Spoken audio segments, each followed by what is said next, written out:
All right. So our warm-up questions today are actually a review. So I'm hoping that if you were struggling at all or just kind of like trying to remember, so we're reviewing a little bit just to kind of remind us of the stuff we already know. So yeah, and actually half the homework is this stuff too, because I want to make sure we kind of keep practicing it. So yeah, it's not a bad thing. And it's not because of you guys or anything, like don't think like, like we've slowed down in here, but at the same time, I've had this for previous years, so other classes have needed it too. So it's not just you. Yeah. All right. So the first problem though, hopefully when you guys see a right triangle, I hope that jumps out at you like right triangle, SOHCAHTOA. So when you guys see right triangle, SOHCAHTOA should be your go-to like method to solve if at all possible. But it also says to solve the triangle, so you should also think about Pythagorean theorem. So I can do Pythagorean theorem to find that third side because it's right. So this is a right triangle. We want to make sure we use like kind of our resources here. So we're going to find little b using our Pythagorean theorem.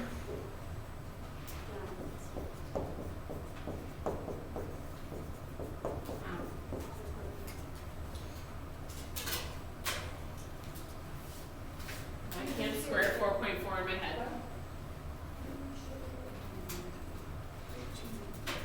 Oh yeah.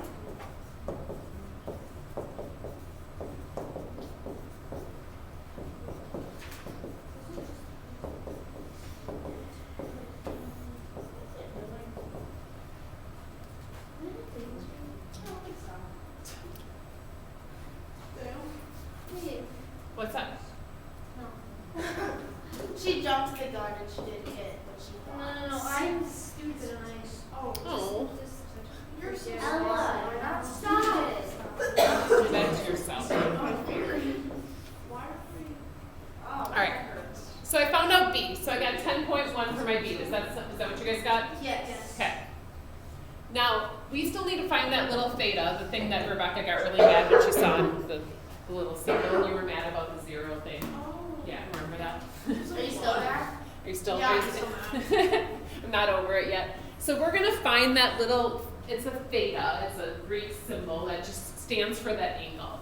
So we're gonna find that angle, and because of the fact that we know all the sides, we can use inverse sine, cosine, or tangent to find that angle. So based off that, I'm gonna label everything based off this angle. So this is my opposite. Here's my hypotenuse, and here's my adjacent. So I don't want to use the 10.1 though, because that's not really exact. I'd rather use the 2 I know for sure. So I want to use adjacent and hypotenuse, cot. So we're going to do cosine of that little theta or b, whatever you want to call it, of 4.4 over 11. So we have to now do the inverse cosine of that fraction to find that angle. And make sure you're in degree mode. If you like What's use here?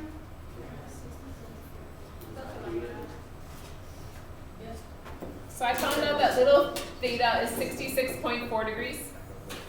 Yes. Yeah. But then angle A should be pretty easy to find because we know the other two angles, right? We know this is 90. And so angle A,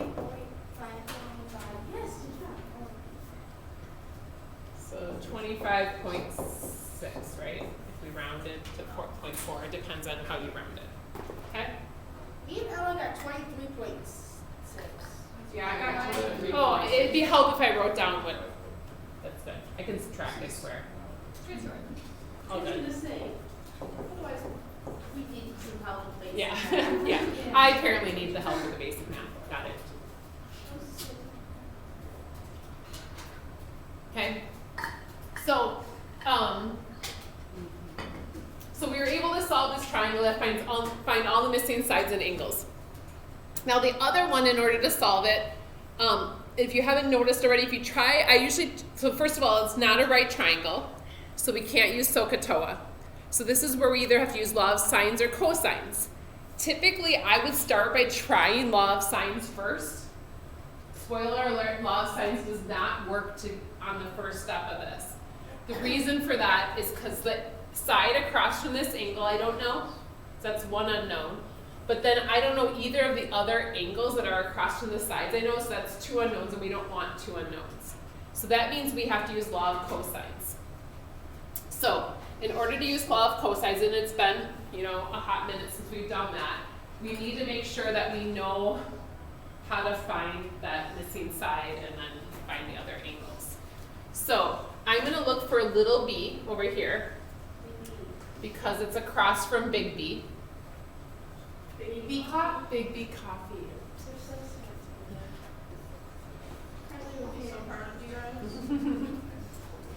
And now the other two sides are our little a's and little c's. I'm not going to write out the whole formula if that's okay. Don't forget there's a 2 in there, just kind of a random 2. Not really random, but. So we're putting that all the way across to find little b. Well, I wasn't going to write out the I meant not the whole formula with the letters like all in there, like b squared and c or whatever, a squared and c squared. Now remember, this is the one we can put the whole thing into the calculator the way it is, if you don't mess that up.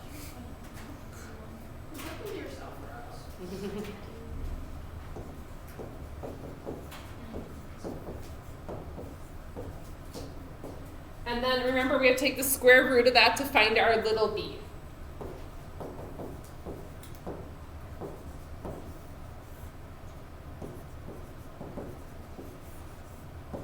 So little b is 29.3.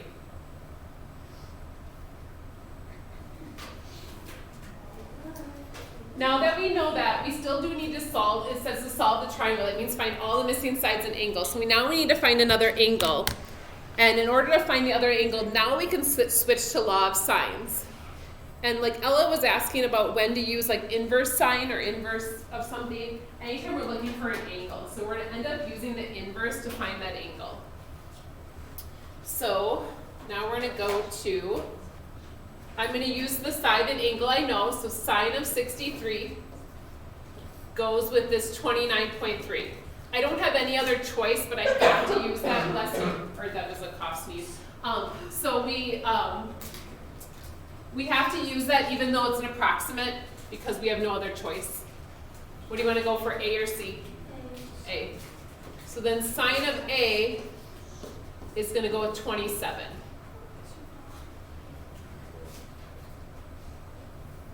Sneaky.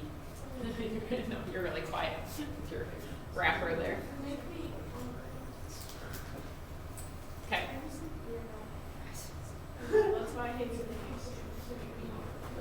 So we have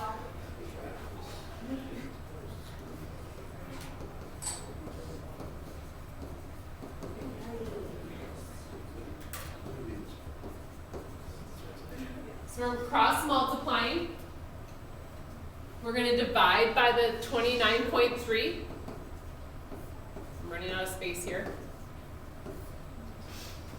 So I have sine of A equals that whole crazy fraction. I'm going to figure out that whole crazy fraction, and then I have to do the inverse sine of that.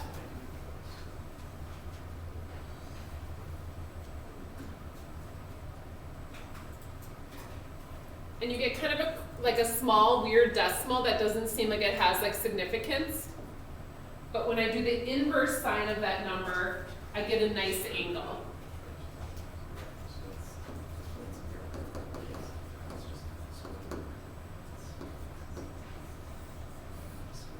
I got 55.2. Yeah. Now that I know that angle, I'm going to find the third angle, which would be C. And together they should all add up to 180.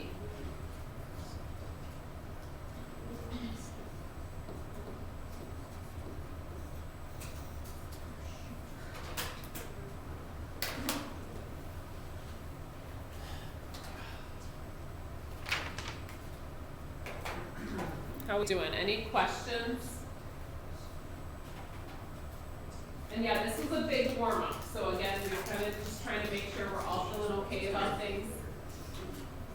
Okay. All students take calculus. I just had to pick up the order. It goes in like, it goes around the way we like. Yeah. Yeah. So you did it wrong. Alright. So, we doing okay? I'm gonna move on to, again, some more practice. Actually, yeah, we're probably gonna do that.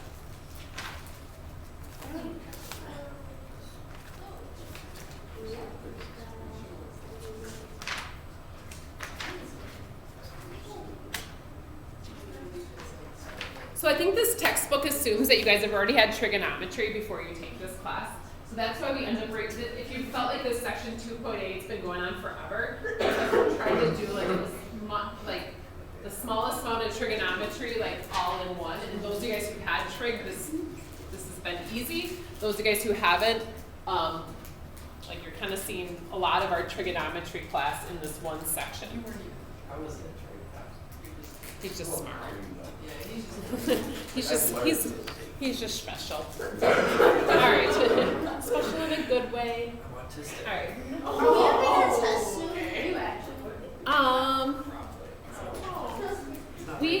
We still have to learn a little bit about graphing, sine and cosine. So we have a few more sections. All right. So again, guys, if you don't like tangent or you don't like using radians, you can always switch to degrees. So remember the 5 pi over 2, I would multiply it by 180 over pi. So we get 450 for our tangent, which is weird because it's over 360, so we have to spin around a little bit. So we're going around 360 one time. So I take 360 away. What are we left with? 90. So we end up on our 90-degree angle, which is up here.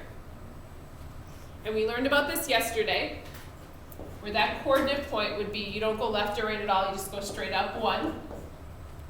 So 0, 1. And remember, tangent is sine over cosine, or y over x. And our coordinate point is cosine, sine. There's kind of a lot to remember with this, but again, that's how we're reviewing. So we put 1 over 0, and you can't divide by 0. So math swear word, we say it's undefined. That's a math swear word. Yeah, that's from Slope Dude. He calls it a math swear word.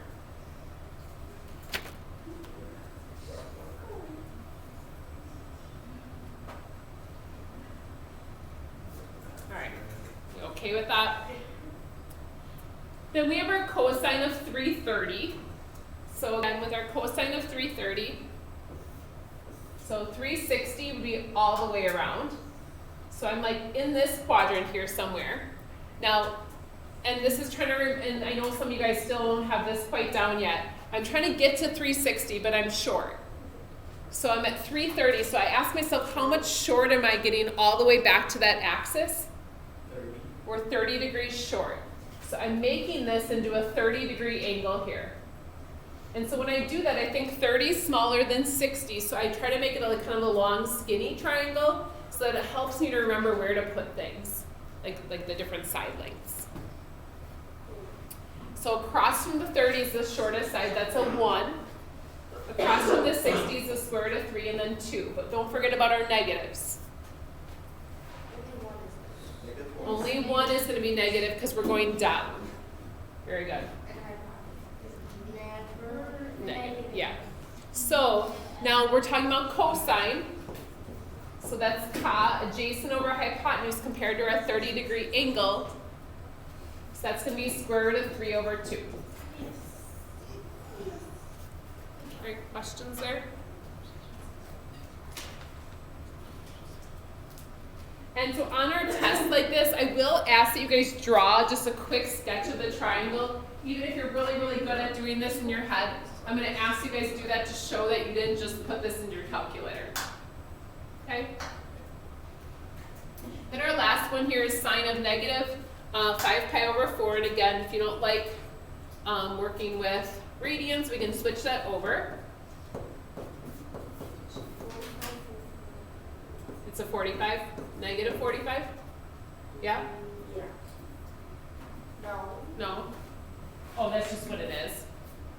Oh, no. I was talking to myself. I was No. thinking it's 225. Thank you.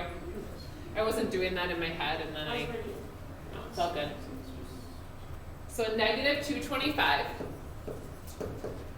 So negative, we have to go the other direction. So negative 180, I'm over here. I'm going past this. This is negative 270, so I don't have to go that far.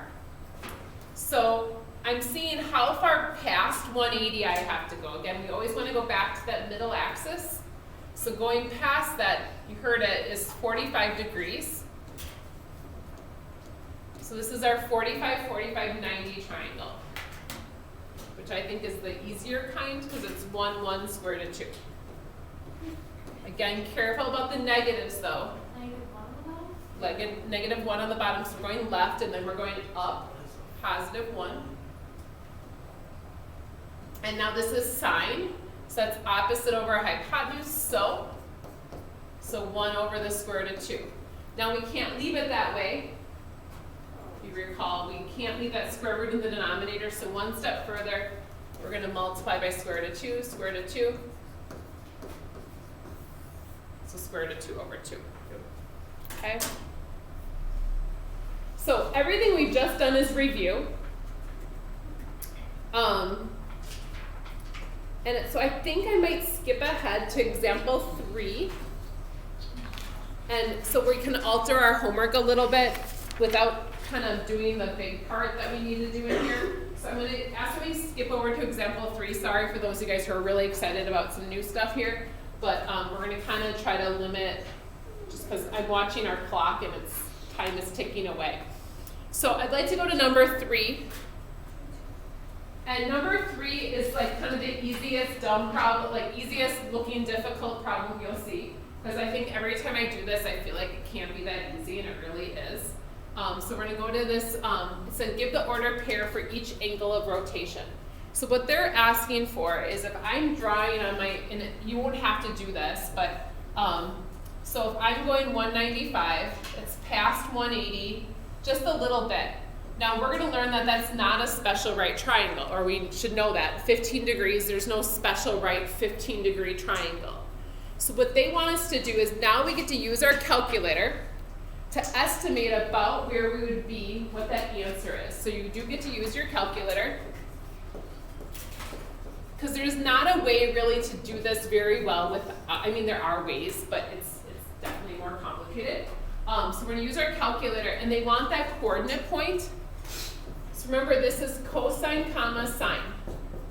So all we basically are doing for this is we're going to do the cosine of 195, comma the sine of 195. Now technically, you should have some indication if you're doing this right, because it should be left, so it should be negative, like a bunch, and then should be down, which is also negative, so they should both be negative, but I should know going into this already that the sine is going to be smaller than the cosine, because I should be going further this direction, if that makes sense. So kind of trying to like visualize that a little bit. So cosine of 195, I get a negative. Now my calculator does something really weird. If I want it as a decimal, so negative 0.97 if I round correctly. So it's going almost all the way negative 1 over here.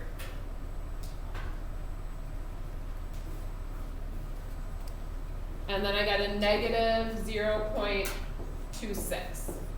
So that would be that coordinate point, and again, it makes sense I'm going further this way and then down. So like my negative makes sense for my problem. So that being said, we're going to move along to this one. So again, cosine sine.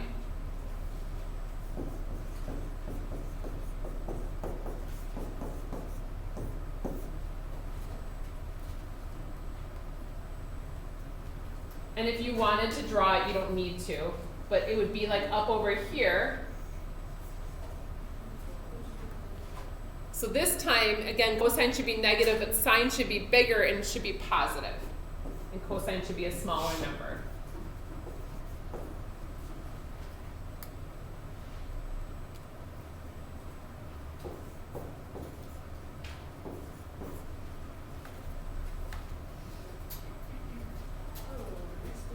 And then finally, our negative 280, going around the other direction, 270, 280. So again, up over there. I always want to do sine first. I think sine is my favorite trig function. To know my favorite child, I have a favorite trig function.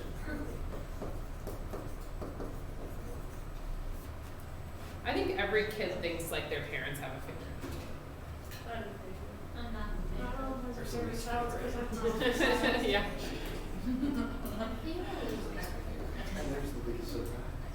I feel like my parents had switches, so I don't know. Like sometimes they like one of us better. Oh. Alright.